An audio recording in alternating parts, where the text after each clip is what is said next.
महिन्याच्या शेवटी हिशोबाचा हिशोब लागत नाहीये का? क्रेडिट कार्डचं बिल बघून डोळे पांढरे होत आहेत का? तर हा व्हिडिओ मित्र तुमच्यासाठी आहे. आज मी तुम्हाला सांगणार आहे पर्सनल फायनान्सच्या 5 सोप्या पायऱ्या जे श्रीमंत लोक फॉलो करतात. ह्याच 5 पायऱ्या तुम्ही जर फॉलो केल्या तर येणाऱ्या 10 वर्षात तुमच्या हातात तुमच्या बंगल्याच्या, तुमच्या कारच्या चाव्या असतील. चला तुमच्यासारख्याच एका मित्राच्या गोष्टीवरून समजून घेऊया. व्हिडिओ शेवटपर्यंत पहा. गण्या आणि बंड्या दोघंही एका ऑफिसमध्ये काम करत होते आणि 5 वर्षात गण्या त्याच्या स्वतःच्या कारमध्ये फिरत होता आणि बंड्या मात्र क्रेडिट कार्डच्या जाळ्यात अडकला होता. काय फरक आहे चला समजून घेऊ. पायरी क्रमांक 1, उत्पन्नापेक्षा खर्च कमी ठेवा.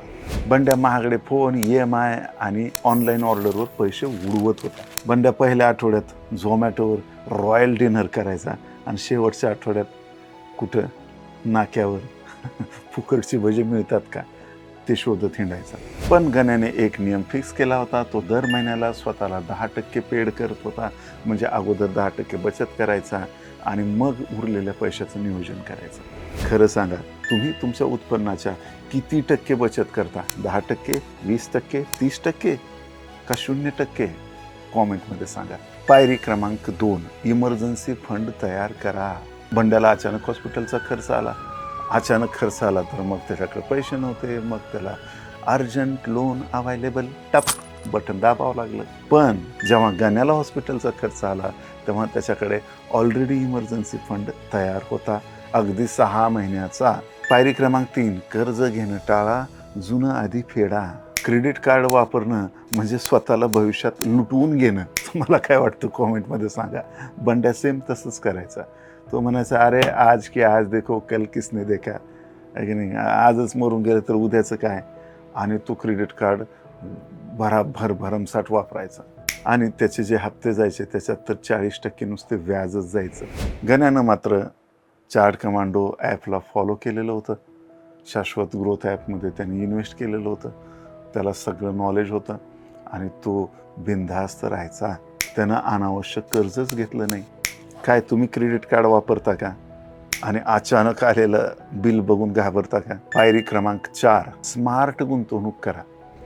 बंड्यानं थोडीफार गुंतवणूक केली होती पण ती FD मध्ये.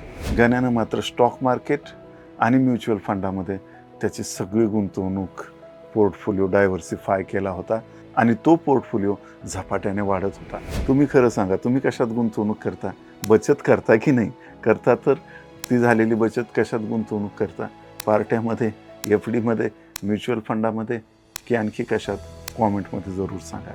पायरी नंबर 5, स्वतःमध्ये स्वतःच्या ज्ञानामध्ये गुंतवणूक करा. बंड्या टिकटॉक, इंस्टाग्राम सारखं स्क्रोल करत राहायचा.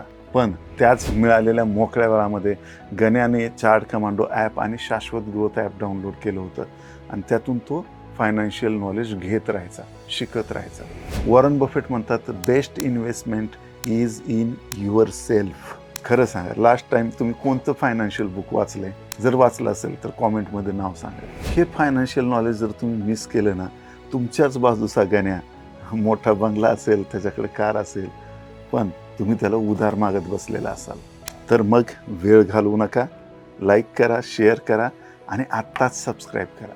आणि हां, कॉमेंटमध्ये जरूर सांगा ह्या 5 पायऱ्यापैकी तुम्ही कुठल्या पायरीपासून सुरुवात करणार आहात? तुमच्या लाईफमध्ये असा एखादा बंड्या मुवमेंट आला होता का? तुमच्या लाईफचा बंड्या मुवमेंट कॉमेंटमध्ये जरूर शेअर करा. मला वाचायला नक्की आवडेल. उपयुक्त लिंकसाठी डिस्क्रिप्शन चेक करा.